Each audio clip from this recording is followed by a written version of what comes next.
জাতীয় নির্বাচন কমিশনের ফুল বেঞ্চের সঙ্গে একে একে সমস্ত রাজনৈতিক দলের বৈঠক। বিজেপির প্রতিনিধিরা তারা বেরিয়ে এসেছেন, বৈঠক শেষে কি বলছেন সরাসরি শুনবো। কেন্দ্রীয় বাহিনীর সদ্ব্যবহার, নির্বাচন কমিশন ফুল বেঞ্চ আসার আগেই পশ্চিমবঙ্গে প্রায় 40,000 কেন্দ্রীয় বাহিনী নামিয়েছে, কিন্তু রাজ্য পুলিশ যেভাবে কেন্দ্রীয় বাহিনীর ব্যবহার করছে বা কনফিডেন্স বিল্ডিং মেজার্স বা ভোটারদের যে তাদের মধ্যে গণতন্ত্র সম্পর্কে বিশ্বাস ফিরিয়ে আনার যে এক্সারসাইজ করছে কেন্দ্রীয় বাহিনী, তাতে আমরা অসন্তুষ্ট, সে কথা জানিয়েছি। এবং নির্বাচন কমিশনেরই সেই কাজ, তা পুনরুদ্ধার করা।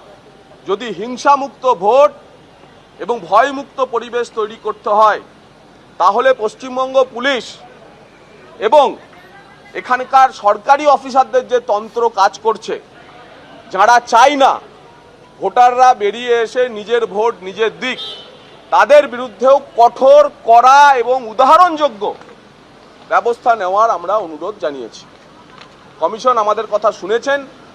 কমিশন জানিয়েছেন, মুখ্য নির্বাচন কমিশনার, যে তিনি যে রাজনৈতিক দলগুলিকে ডেকেছেন তাদের সঙ্গে আলোচনা করছেন, তাদের কাছ থেকে প্রত্যাশা করেন, কারণ কমিশনের একটাই লক্ষ্য হিংসা মুক্ত ভোট করানো, রিগিং মুক্ত ভোট করানো, শান্তিপূর্ণ ভোট করানো এবং একটি level playing field for all political parties তৈরি করা। তো সেই লক্ষ্যে আমরা ভারতীয় জনতা পার্টির পক্ষ থেকে বলেছি সব রকমের সহায়তা আমরা করব এবং কি কি বিস্তারিত আমরা জানিয়েছি এখন মাননীয় শিশিরদা আপনাদের সামনে বলবেন, তারপর তাপসদা আমাদের বক্তব্য শেষ করবেন। বলছি আজকে যে সব কথা হয়েছে, সর্বপ্রথম আমরা যেটা বললাম, চিফ ইলেকশন কমিশনারের আঙুল কেটে দেব, শুধু জ্ঞানেশ কুমারজি, এটা আপনার ব্যক্তিগত আঙুল না, এটা হচ্ছে ইলেকশন কমিশন, তার মানে ভারতের সংবিধান। আমরা চিঠি দিয়েছি, আমরা এফআইআর করছি, আমরা ইলেকশন কমিশনকে বলেছি আপনারাও এফআইআর করুন, আর দয়া করে এটা ব্যক্তিগত নেবেন না। এখন আজকে যে আমাদের যে 16 দফার সাবমিশন, প্রথম একটা ফেজ কিংবা ম্যাক্সিমাম 2টো ফেজে নির্বাচন করান, এই যে 7-8খানা ধাপে নির্বাচন করার দরকার নেই, ঠিক না। আমি যে বিশেষ বিন্দু বলছি, তারপর তো এটা আপনাদের দেওয়া হবে।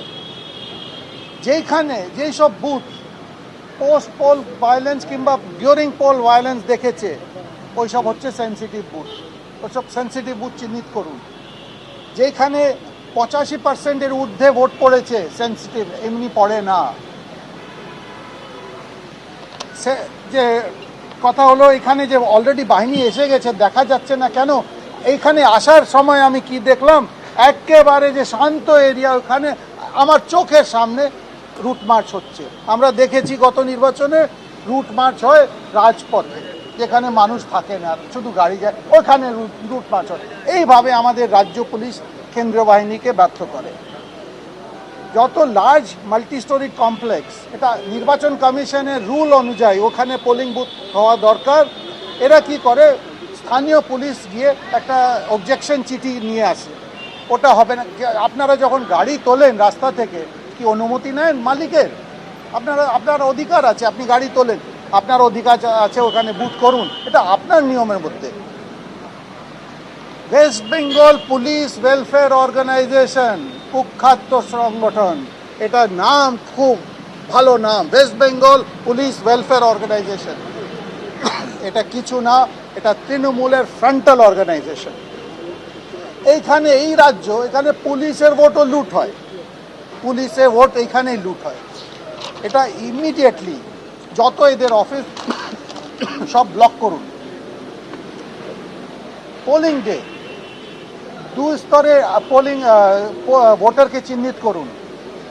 বুথের মধ্যে পোলিং স্টেশনের মধ্যে ঢোকার আগে লাইনে সিএপিএফ চিহ্নিত করবে, আইডি কার্ড চেক করবে। ওই জায়গায় কোনো রাজ্য পুলিশ ভলেন্টিয়ার নীল, সাদা, সবুজ কোনো পোশাকে থাকবে না। আর এই যে কিউ ম্যানেজমেন্টও চলবে না, কেন কিউ ম্যানেজমেন্টেই সব গ্যাঁড়াকল হয়। পোলিং অফিসার্স সেন্ট্রাল আর স্টেট অফিসারে 50-50 মিক্স করুন। মাননীয় তো নিজে বলেছেন আমি আছি, আমি থাকবো, এরা তো বসন্তের কোকিল, এসে চলে যাবে। তো সোজা মেসেজ। তো আপনাকে এখানে মিক্স না করলে এটা হবে না। কন্ট্রাক্ট এমপ্লয়ি, টিচার হোক না রাজ্য সরকারের হোক, কোনো ইলেকশন ডিউটিতে আপনার ব্যবহার করবেন না। ওয়েবক্যাম প্রত্যেক পোলিং বুথে থাকতে হবে। আর যদি ওয়েবক্যাম কোনো কারণে বিভ্রাট হয় কিংবা বন্ধ করে দেওয়া হয়, ওখানে ইমিডিয়েটলি পোলিং বন্ধ হবে। আর যদি লম্বা সময়ের জন্য ওয়েবক্যাম বন্ধ থাকে তাহলে রিপোল হবে ওই বুথ। গতবার কি দেখলাম, প্রায় 40%-এর বেশি তো ক্যামেরা বন্ধ ছিল। আর একবার হয়েছিল যেটা আমরা আবার বন্ধ করে রাখা ছিল, বন্ধ করে রাখা ছিল ঠিকই। আর এখন এইবার ওয়েবক্যামের অ্যাক্সেস প্রার্থীকে রেকগনাইজ জাতীয় পার্টি আর রাজ্য পার্টিকে দেওয়া উচিত, যেটা একবার হয়েছিল তারপর বন্ধ হলো। এটাতে মনিটরিং ভালো হয়। আর কাউন্টিংয়ের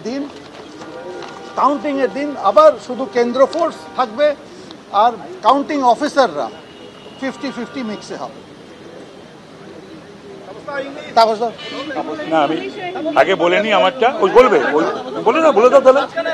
আপনি বলুন, আপনি বাংলা শেষ করুন। 60 লক্ষের বেশি মানুষ এখনো পর্যন্ত রয়েছেন যারা বিচারাধীন অবস্থায় রয়েছে, তাদের জন্য আপনারা কি বলবেন? আপনারা শুনলেন, জগন্নাথকে শুনলেন, আমাদের শিশির বাজুরিয়াকেও শুনলেন। আমাদের দলের তরফ থেকে আমরা যেটা বলেছি, এই সরকার 2011 ক্ষমতায় আসার পর থেকে 2013 অনওয়ার্ড যত ইলেকশন হয়েছে, সে ত্রিস্তর পঞ্চায়েত হোক, পুর নিগম হোক, পুরসভা হোক, বিধানসভা এবং লোকসভা হোক, গণতান্ত্রিক পদ্ধতিতে বন্দোবস্তে হয়নি। ভয় সন্ত্রাস, ভয় ভীত করে নির্বাচন হয়েছে। তাই গণতন্ত্রকে এখানে পুনরুজ্জীবিত করা, পুনরুদ্ধার করার কাজ কিন্তু এই ইলেকশন কমিশন অফ ইন্ডিয়া। এখনও মমতা ব্যানার্জি এবং তার সাঙ্গপাঙ্গরা ওপেন, তারা অ্যাবিউজ করছে, থ্রেট করছে। যে কথা আপনাদের শিশির বাজুরিয়া বললেন, যে বলছে আঙুল কেটে নেবো। আরে এই আঙুল কাটা মানে তো সংবিধানের আঙুল কাটা, 140 কোটি মানুষের আঙুল কাটা। মানে এই যে আস্পর্ধা, এই যে জায়গায় পৌঁছেছে, আর যে সেটা প্রিভেইল করছে, তারপরে তো মমতা ব্যানার্জি থ্রেট করছে আমি থাকবো। কে থাকবে সে ওপরওয়ালা দেবতা জানে আর গণদেবতা জানে। উনি বলছেন, প্রশ্ন হলো যে সেটআপ উনি করেছেন, general administration and police administration, এইগুলোকে রেখে, এবং বিগত দিনে যাদের মনে করেছিল ইলেকশন কমিশন যে এরা বায়াসড, এরা প্রেজুডিসড, তাদেরকেও, সেই সমস্ত নামগুলোকেও আনতে হবে এবং তাদেরকেও রেখে নির্বাচন করা যাবে না। সুতরাং প্রথম এবং শেষ কথা হলো ভারতীয় জনতা পার্টির তরফ থেকে যে আমরা হিংসামুক্ত, ভয়মুক্ত, ফ্রি, ফেয়ার, পিসফুল, শান্তিপূর্ণ নির্বাচন চাই। এই বাংলার মানুষও সেটা চায়, সর্বত্র যেন সেটাই হয়। দাদা, 60 লক্ষের বেশি আমাদের প্রত্যাশা মুখ্য নির্বাচন কমিশনের সঞ্জু 1 মিনিট, মুখ্য নির্বাচন কমিশনের কাছে আমাদের যে দাবি দাওয়া ছিল সেগুলো এখনো রয়েছে, সেগুলো যে নেই তা না। ইন রিগার্ড টু ফর্ম 7ও রয়েছে। আর আপনিও যেটা বললেন অ্যাডজুডিকেশনের ব্যাপারে, আমরা নির্বাচন কমিশনের কাছে ফুল বেঞ্চ আসছে ভোটের প্রস্তুতি পর্ব দেখতে। এসআইআর সম্পূর্ণভাবে সুপ্রিম কোর্টের বিচারাধীন। কমিশনের ফুল বেঞ্চের সামনে আমরা সুপ্রিম কোর্টের বিচারাধীন কোনো বিষয় রাখিনি এই কারণ এ নিয়ে ইসিআইআরও কিছু করার এখন নেই। তার ফলে অ্যাডজুডিকেশন বলুন, এলডি বলুন, ফর্ম 7 বলুন, ফর্ম 7 বলুন, 6 বলুন, কোনো কিছু বিষয়ে আমরা এখানে আলোচনা করি।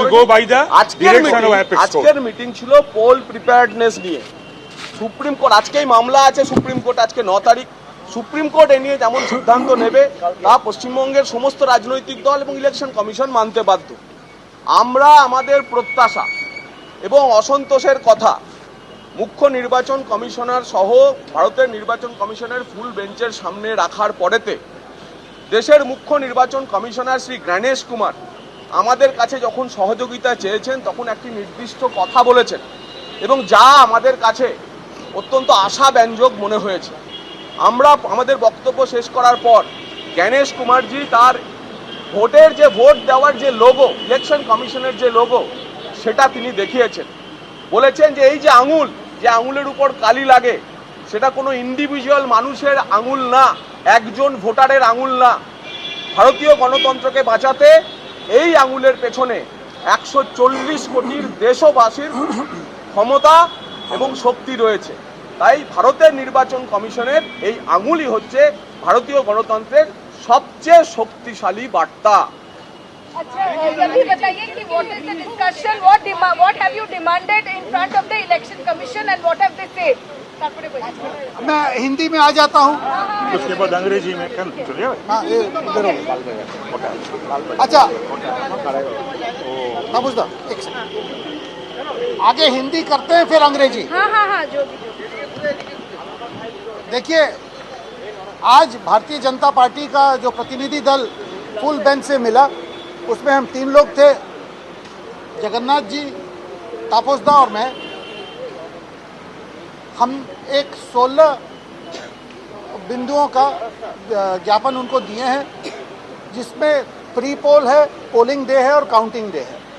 देखिए, सबसे बड़ा है कि जो यहाँ देखा गया कि यहाँ के एक सांसद मतलब वो कानून के रचयिता होते हैं, 4 बार के सांसद, और वो खुद सुप्रीम कोर्ट के और हाई कोर्ट के एक सीनियर एडवोकेट हैं।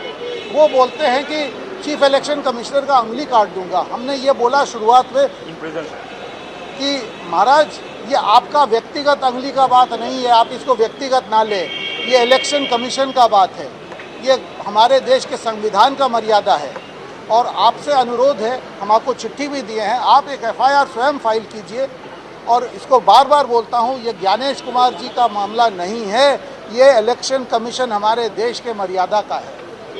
इसके बाद जहाँ तक निर्वाचन की तैयारी में, इस बार का चुनाव हमारा अनुरोध है कि 1 चरण में कीजिए या सर्वाधिक 2 चरण में। ये 7-8 चरण 6 हफ्ता टालना सबको दिक्कत होता है और इसमें कोई फायदा नहीं होता है। दूसरा है कि जो केंद्र बल का यहाँ दुरुपयोग होता है राज्य पुलिस के द्वारा। इनको घुमाया जाता है राजपथ में, नेशनल हाईवे में, स्टेट हाईवे में।